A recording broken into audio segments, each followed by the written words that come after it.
11th class बेटा आज हम पढ़ेंगे लॉज ऑफ वेक्टर एडिशन।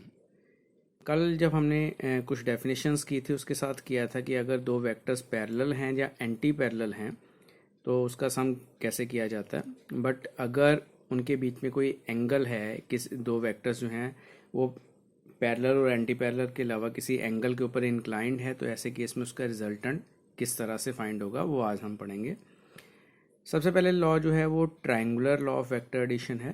तो यहाँ पर क्या है, इसकी डेफिनेशन पढ़ो पहले।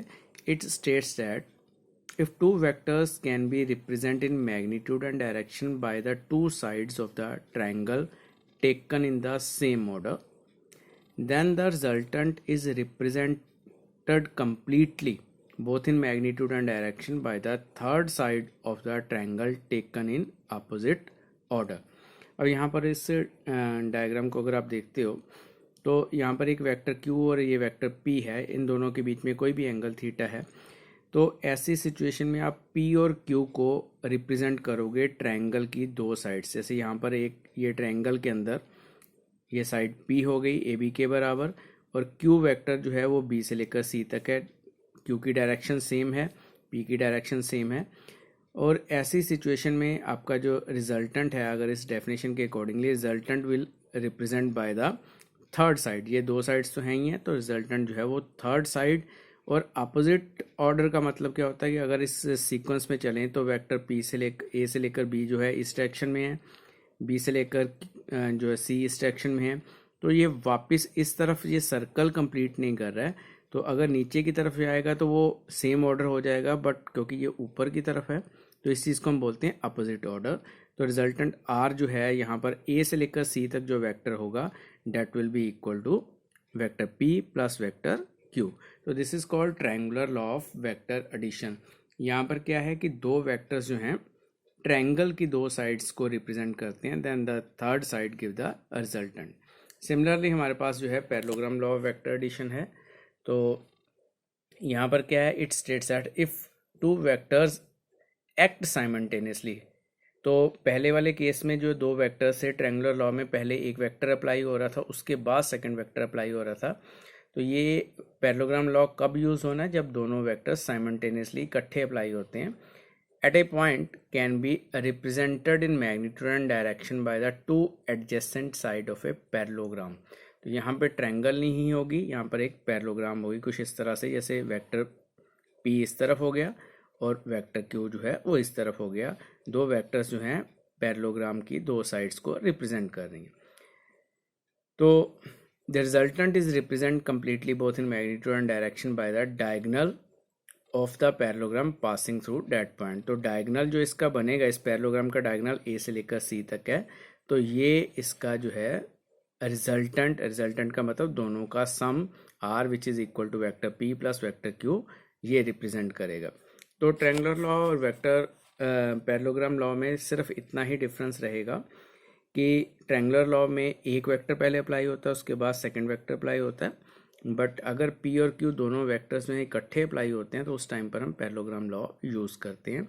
तो ये दोनों आपने बेटा याद करने हैं। बट अगर आपके पास कोई ऐसी कंडीशन आ जाए यहाँ पर वेक्टर दो की बजाय तीन या चार वेक्टर्स हों,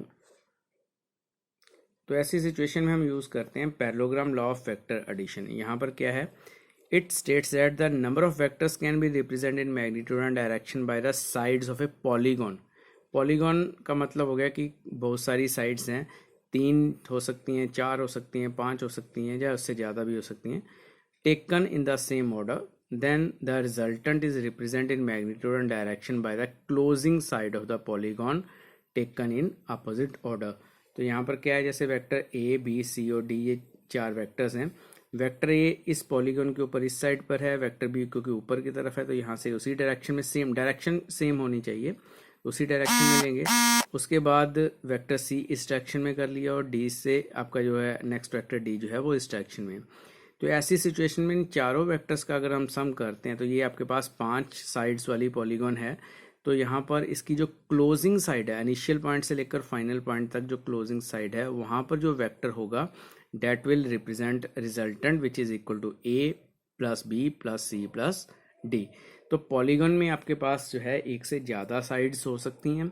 तो polygon law of vector addition में जो क्लोजिंग साइड होंगी सारे वेक्टर्स को मिलाने के बाद जो लास्ट में क्लोजिंग साइड बनेगी that represent the resultant of the that all the vector, जितने भी वेक्टर्स, तो जरूरी नहीं, जैसे ये एग्जांपल तो हमने 4 वेक्टर्स के लिए लिए हैं, हो सकता है आपके पास जो है वेक्टर 3 हो या 5 हो या 6 हो, तो जितने भी होंगे उसको हम कर सकते हैं। तो यहाँ पर अगर ट्रायंगुलर लॉ को अप्लाई करके इस चीज़ को करने की कोशिश करते हैं तो जो वेक्टर ओ से लेकर एल तक है ये ए प्लस बी को रिप्रेजेंट करता है क्योंकि ट्रायंगुलर लॉ के हिसाब से। उसके बाद ए प्लस बी वेक्टर ये हो गया और इसके ये वेक्टर सी ऐड कर रहे हैं, तो यहाँ पर इन दोनों वेक्टर्स का जो रिजल्टेंट है वो ये बनेगा which is equal to A plus B plus C. और उसी तरह से उसमें अगर आप डी ऐड करते हो, ओ से लेकर एम तक एक वेक्टर है, एम से लेकर एन तक एक वेक्टर है, तो ये आपके पास यहाँ पर आ जाएगा A plus B plus C plus D. तो दिस इज़ अ मेथड जिस तरीके से आप polygon law of vector addition में रिजल्टेंट निकाल सकते हो। तो बेटा ये तीनों आपने जो लॉज हैं उसको लर्न करना है, अपनी कॉपीज़ के ऊपर नोट करो, और उसके बाद कल हम जो है नेक्स्ट क्लास में triangular law of vector addition में मैग्नीट्यूड और रिजल्टेंट का जो है रिजल्टेंट का मैग्नीट्यूड और डायरेक्शन किस तरह से निकलती हैं वो पूरा का पूरा मैथमेटिकली सॉल्व करेंगे।